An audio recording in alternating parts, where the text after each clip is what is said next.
There's an issue I'd like to address that's been getting a lot of attention recently. It's actually an old issue, and it's the issue of gun control. Now, there are a lot of right-wing, conservative, inbred rednecks out there who, pride from my own dead hand, who think that the Second Amendment to the Bill of Rights of the Constitution is actually enforced anymore. Okay?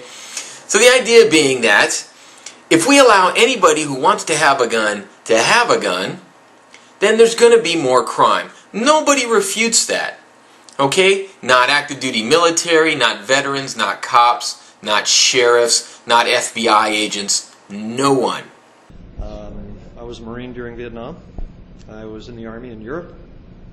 I've been a cop, Sheriff's Department, Police Department, FBI, and I've done forensic investigations for over 20 years.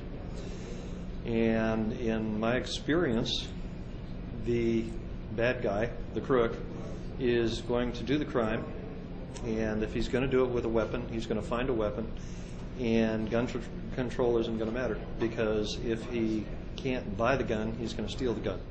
And it's clear that gun control works. With gun control, we can keep the bad guys, the criminals, from getting guns. These maximum security felons said they fear an armed victim much more than the police. When you go to rob somebody you don't know, it makes it harder. And they said gun laws don't matter to them. They don't obey them.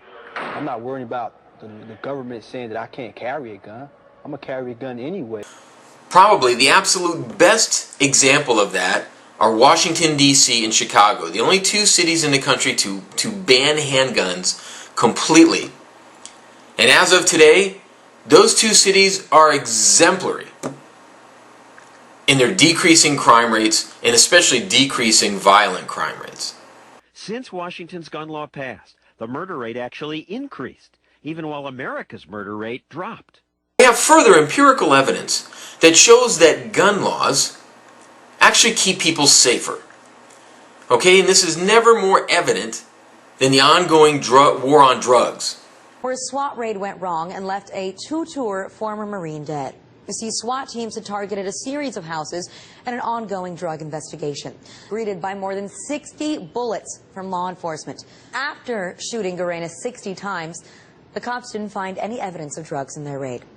So look, don't be a hero, okay? If you're confronted in a deadly situation, simply pull out your cell phone and dial 911 for help.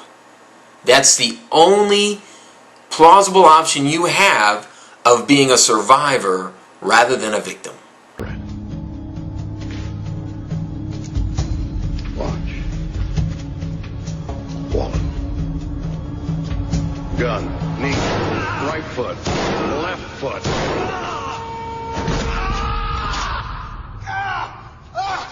Thank God for guns, huh, Jay?